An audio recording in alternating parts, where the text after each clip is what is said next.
Hello, pasyaleras! Tatalon muna tayo sa day 4 ng ating Japan tour ha? Kasi naman, excited kami na ipakita sa inyo ang pinuntahan natin sa araw na ito.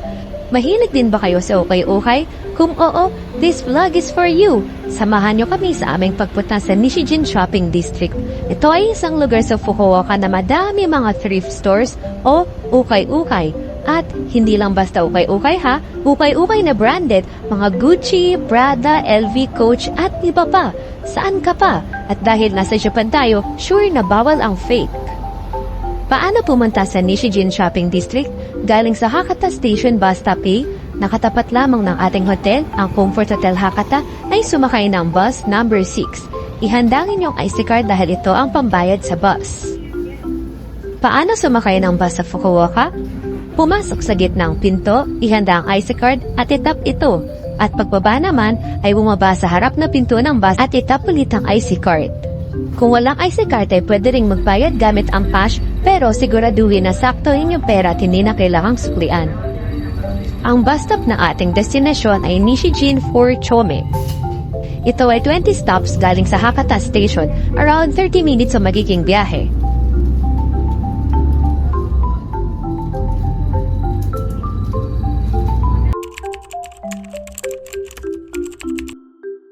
Ayan, andito na tayo sa Nishijin Shopping District. Tandaan niyo lang na may McDo sa bandang kaliwa.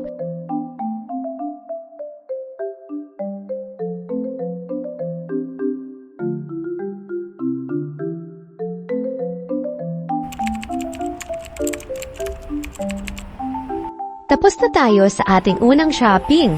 Karamihan ng mga tinda dito ay mga damit. Ilan sa mga brands na meron sila ay Tommy Hilfiger, The North Face, Levi's, Ralph Lauren at iba pa.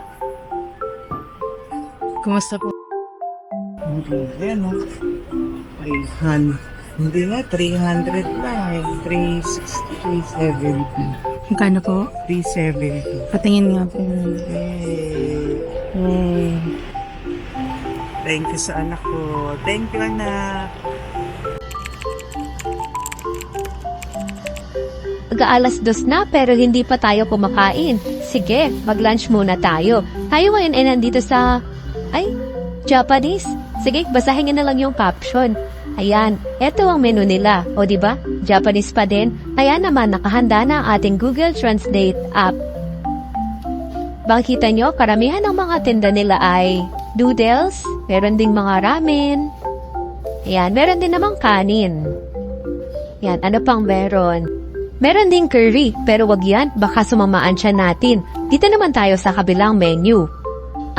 Ito siguro yung menu nila pang izakaya. Ang izakaya nga pala ay mga inuman places sa Japan. So siguro, ito yung mga pulutan nila, mga barbecue. Hi mother, nakangiti lang yan pero gutom na yan. Dumating na! Ito ang mga in-order natin. Sabi sa Google Translate, ito daw ay oyster. Pero, oyster mushroom pala. Ano ba yan? Kulang-kulang naman ang Google Translate. Pero mukhang masarap kaya pwede na rin. Ito naman ay ang kananong fried rice. Ito ay yokaton, sabi sa Google Translate. Pero ginugol ko, wala namang lumabas. Pero mukha siyang makapal na pork belly na parang inihaw din. Ayan. Enjoyin natin ito mamaya. Ito nga pala ang total price ng ating in-order. Pwede na, di ba?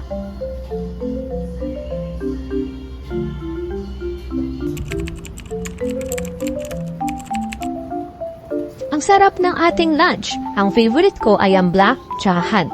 Ngayon naman, balik na tayo sa ating ukay-ukay hunting. Ang next stop natin ay ang 2nd Street na sikat na bilihan ng mga second-hand o pre-loved items dito sa Japan. Ang Nishijin branch nila ang isa sa mga pinakamalaking branches dito sa Fukuoka.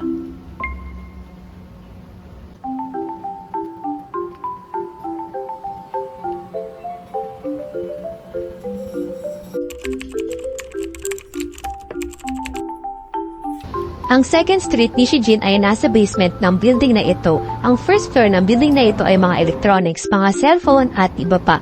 Sa tapat naman ay ang Tsutaya. Balik na tayo ngayon dito sa ating shopping sa 2nd Street. Ayan, ipapakita ko rin ang mga presyo ng iba't ibang mga bagay na nakita natin. Sa mga sapatos, marami silang iba-ibang brands kaya ng Adidas, New Balance, Asics, Skechers, Under Armour, Converse at iba pa. Ayan, meron ding mga iba-ibang uri ng bag. Merong mga brands na talagang mamahalin, pakikita natin mamaya. At meron din naman yung mga may brand din pero sakto lang. Ayan, ito mga Louis Vuitton, may bag. Ayan, may YSL, parang wallet ito. Ito ang mga wallet nila. Ayan, ang mga presyo. O, diba? May mga pwede na pero meron ding mahal.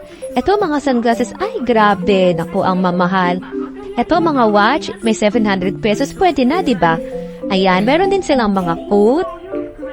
At, ayan, mga winter jackets. Maraming iba-ibang brands. Yan, the North Face, Montclair, kung tama ba ang aking pronunciation. Ako, pabayaan nyo na. Patagonia, Colombia. Ayan, may mga sapatos ulit. May rubber shoes at meron ding women's shoes. Sa mga sweater naman, sweatshirt, meron din. Ayan, medyas. Sa mga bag din, may backpack. May nakita pa nga tayong Calvin Klein dyan. Ayan, sapatos, New Balance ulit. Limited edition. Magkano kaya ito? 4,940 pesos. Yan, ito, mga damit ulit. Yan, mga sapatos. Aba, parang mahilig sila sa New Balance, no? Ito, meron ding mga kakaibang clothing brands na dito ka lang nakita na second hand kagaya ng This is Never That. O sa mga mahilig sa K-pop, alam nyo na yan. Nag-offer na din pala sila ng tax-free kapag ang purchase nyo ay lumagpas ng 5,000 Japanese yen. Siguraduhin na dali ng inyong passport. Ayan, ito pa. Naku, ang daming tinda sa lugar na ito. Meron pang caps, belts. May nakita pa nga ako pang World Cup na parang 340 pesos lang. O ayan, balik tayo sa mga luxury items. Mga Gucci, Chanel. Ayan, naku, grabe naman ang presyo. Window shopping muna tayo. Ayan, Fendi. Sana tama yung mga pinagsasabi ko sa mga brands, diba? Louis Vuitton. Ayan. Pandami ding iba-ibang uri. May wallet. Ayan, mas mura siya pero mahal pa din. Ayan. Kung nakita niyo yung mga online, ang sabi ni ate dito ay okay lang din naman siyang bilhin. Hindi mo naman kailangan bumili online. Ayan, mga bag, mas malaki. Ayun. Ito ang kulay pula. Ayan. Louis Vuitton pa din. Ay, ibabenta ang Louis Vuitton dito sa Japan. Ayan, mga wallet. Ito ang mga presyo nila. Kita niyo naman, may Cartier. Yan, may alahas din. May Christian Dior nga na 1,100 pesos lang. Ayan. Pero din namang luxury items na wala sa loob ng glass cases at parang mas mura sila ng konti. Pero mahal pa din. Ayan, mga Coach. Ayan. Dito sa gilid ay maraming iba-ibang uri ng sapatos. Yan, mga rubber shoes. Meron ding women's shoes sa baba. Meron ding bag sa taas. Ito, tingnan natin ang mga kita natin. Yan, New Balance. At meron ding, yan, ito, high-cut Vans for 720 pesos. Ano pa bang meron? Ayan, ito. Di ko nakita. Ang bilis ng video. Ayan, Converse, mga nasa 800 pesos. Ito, 700 pesos. Kita niyo naman, kahit second hand ay quality pa din, hindi yung warak-wara. Tapos na tayo sa ating shopping, kaya ngayon ay uuwi na tayo sa ating hotel. Nakikita niyo ba yung McDo na yan? Yan din yung McDo kanina. Tatawid lang kayo para makarating dito sa bus stop na ito. Ang tawag dito ay Nishijin 4 Chomedin. Pero pabalik na ang ruta nito at ang bus natin ay ganun pa din, bus number 6. O diba, madali lang tandaan?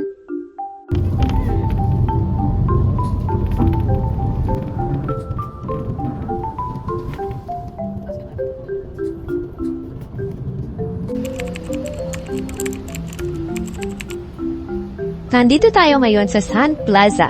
Same building ito ng ating hotel. Kita nyo naman, di ba? Ang daming mga tindahan, kainan, may mga bangko pa nga eh. Meron ding Starbucks at Ichiran. Sa katapat ay ang Hakata Station. Shopping naman. Shopping galore.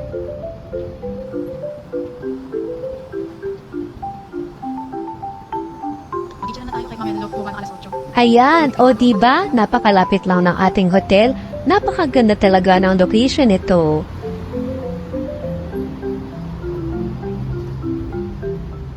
Mamaya ay mag-unboxing tayo ng ating mga pinamili. Abangan! Hello, good evening. Hello po.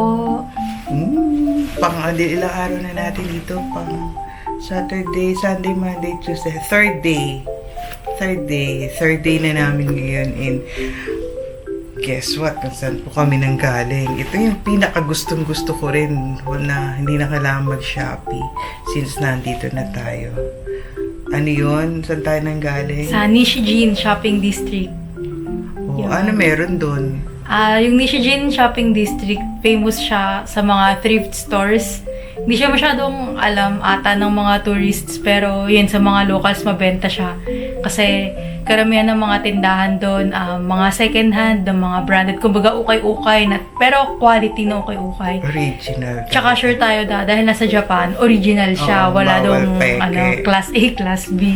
Oo. Tsaka bukod sa mga thrift stores, ayun, meron din mga aesthetic na damit. At ayun, yung dalawa yung napuntahan naming lugar, isa yung, kalimutan ko yung tawag. Ano ba to? Yung paper bag. Ala, So, yan. Japanese. Okay na yan. Basta doon. Basta rin basta makikita. mga ano yan, used vintage. Mamaya. Kasi sa Second Street. Second Street sa... Malapit siya sa McDo. Opo, malapit sa McDo. Yung Second Street, ano siya, marami siyang stores around Japan. So, yung binibenta niya mga second hand na karamihan mga branded. Kasi yung mga Japanese, yun, binibenta nila yung mga, ayun, yung mga gamit nila. Tapos, ina-appraise doon Bibili kung na. magkano. Tapos, yun, minimake sure na, syempre, dahil ibibenta ulit, quality. Tapos yun, dahil nga Japan, lahat sure tayo, original. Yan. So, sa Second Street, yung pinuntahan natin. Sa Second Street yung pinuntahan namin. So, nasa Nishijin din siya. Nandun tayo sa basement. Sa basement Nandun nung lahat. bumili. Talagang daming tinda. May mga watches, alahas, bags, mga damit, Ipapakita parka. natin, maya-maya. Ito yung mga nabili namin. At nako, sanay kayo sa ukay-ukay. Doon pumunta kayo talaga. Pisahan na natin. Ayan. Pakita sa Ipapakita kanila. natin. Ito yung number 1 na. Ayan. Ito. Ayan. Second Street siya, oh. Second Street, tapos ito. Ayan. Ano po to? Ito ay bag. Tingnan niyo, original yan. Backpack. Oh. Backpack made from, ano yan? Sweden ba? Oh, Swedish yung mga, Swedish, pero Sweden. school. School bag. Pero maganda siya eh. Backpack. Alam po kung ano, bakit ko din to nakita. May nakasalubong ako na ano, ganyan yung dala niya na turista. As in, ganyan kalit. Oh, Ito yung presyo. Wow. Ayaw mag-focus. Basta 1,000 yan. 1,300 yen. Oh, ha? Yun po pala. Tignan mo po, pag may tax siya, 1,430.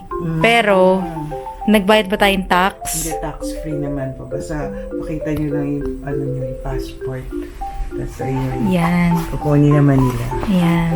Oh, dito ako natuwa kasi Eto. brand new pa yan na Adidas. Adidas. 5,500 yung presyo niya. Pero hindi siya ginamit ng may-ari. Taray, sana all. Kaya ngayon, nabili siya ng 3,300. Talagay ko naman yung peso po kung magkano. Ano po ba siya? Oh, diba? Yung zipper. May si original po talaga siya. Meron siya dyan. Ayun. At meron din siya. Yung, Patingin nga hindi po. rin natin- Ang bilis po ng pangyayari. Ayan, bag siya bag. Ito pa 800 natin nabili. Opo, 16 yen. Coach Na wallet. Yan. So, siyempre, since ano na yan, Second hand. gamit na rin naman. Ilalagay ko kung magkano yung ano niya, original price niya. Oo. Yan. So, eto, Ito. Bag na ano. sling bag. Dito siya parang ang tawag dito. Crossbody bag, char. Oo. So, yan. So, actually, hindi ko rin alam. Basta nagustuhan ko kasi Ang kulay. pink siya eh. Yan naman yung tatak Yan, may tatak siya. Japan, bukan Japan brand to eh. Oo. Nag-focus po ba? Hindi ko nakita. Basta Earth, Music and Ecology. Magkano siya? Oh! 300 yen. Eh di more or less, ano lang yan, 120, Oo. 150, yan. Ano tayo nabili natin? Yes. Nike. Ito, sapatos.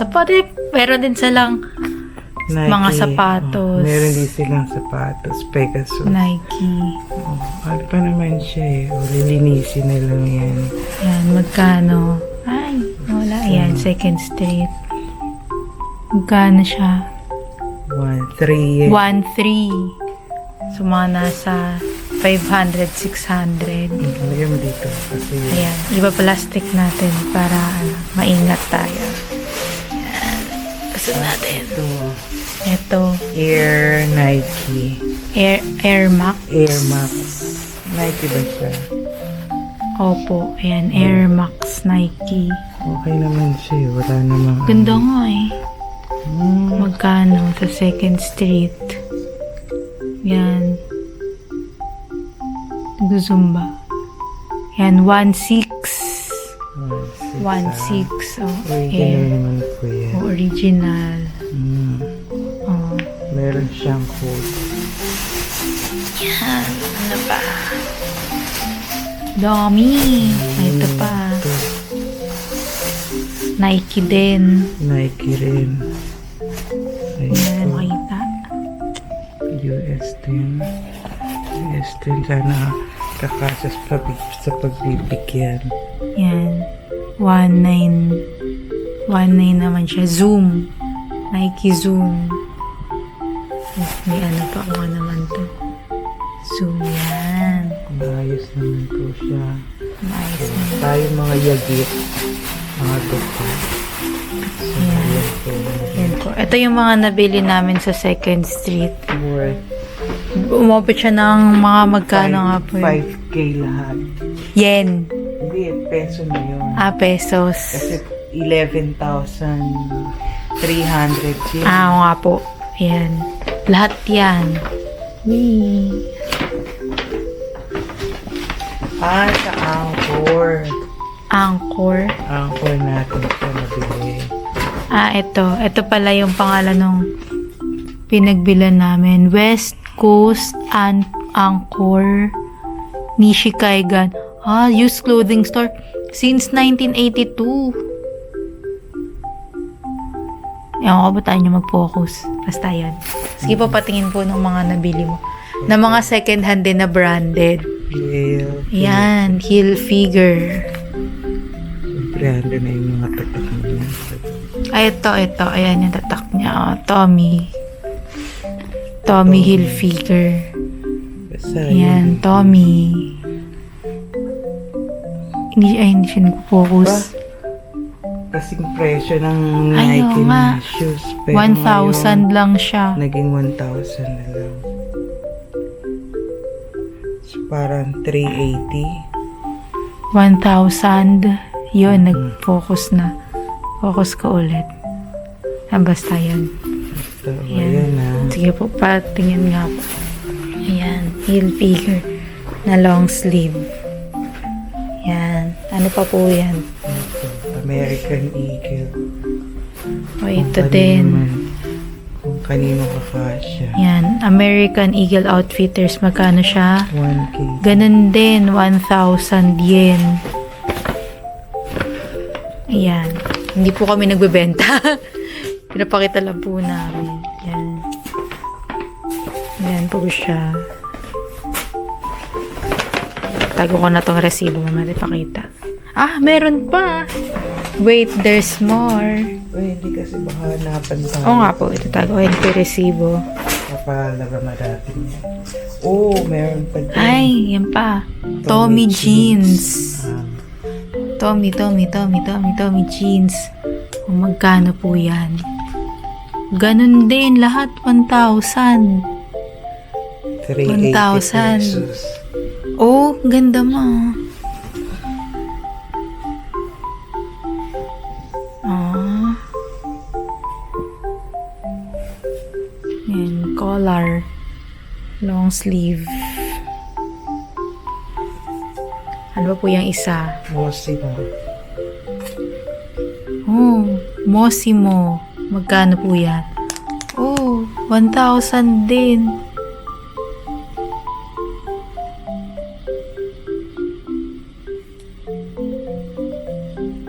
Yan, 1,000 din. Meron naman din.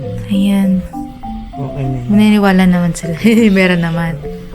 Ayan, Mosimo. Magkano yan?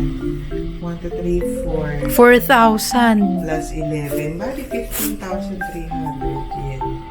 Ilan na yan? Ilan ang dami. 11 pieces. Yan. Ayan po. Interviewin po kita. Pag gusto niyo pong pumasyal doon, talaga. Kahit magdala kayo ng 2 lapad, ang dami niyo nang mabibili. Mga bestida, mga bag, mga branded na bag. Pero parang may cellphone po ako nakita dun Oh, may eh. cellphone pa dun sa first floor pa siya. Opo. Cellphone, mga iPad, iPhone. dami. Ang dami niyo mabibili doon ng mura. Kaya, try niyo po.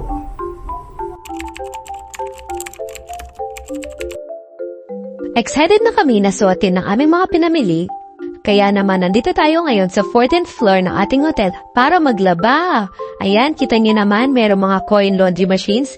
Ito ay 300 yen for 5 kilos. Dito ihulog yung barya.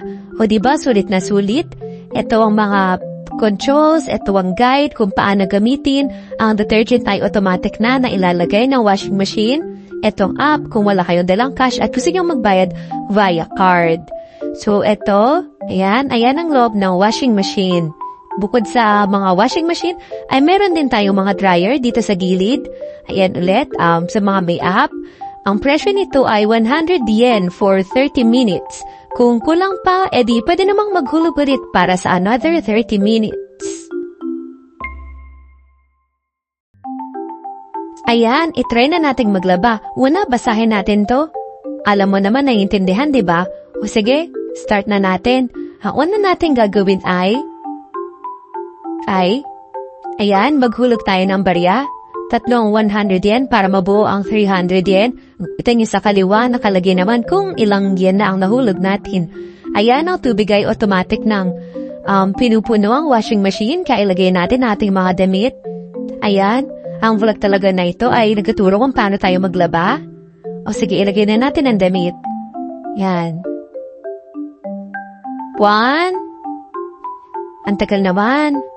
Ang tagal ko, diba? 2. Ayan, ayusin natin. Para namang hindi siya mag-ikot-ikot sa loob. Isa pa. 3. Baka may mawala, diba? Kahit nasa loob lang. Ano pa? Ilan pa? Yan, nakatiklop ng maayos. Ay, ang ayos talaga. O, 4. Meron pa ba?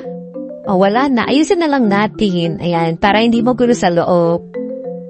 O, ano pang ginagawa ko, diba? Tiyan, ano pang ginagawa mo? O, ayan, isara na natin. At hintayin na lang natin na mag-start na maglaba itong washing machine. Ayan, nag-start na nga siya. So, kita nyo, kanina 30 minutes ang natitira. Ngayon ay 29 minutes na lang. Hintayin na lang natin. A few minutes later. After 30 minutes ay lalaban na ang ating mga damit. Kaya ngayon naman ay patuyuin na natin ito. Ayan, maghulog tayo ng 100 yen. At maghintay tayo ng 30 minutes. Salamat ulit sa pagtutok sa aming vlog at sana ay makatulong ito sa inyong Fukuoka trip. See you in our next vlogs!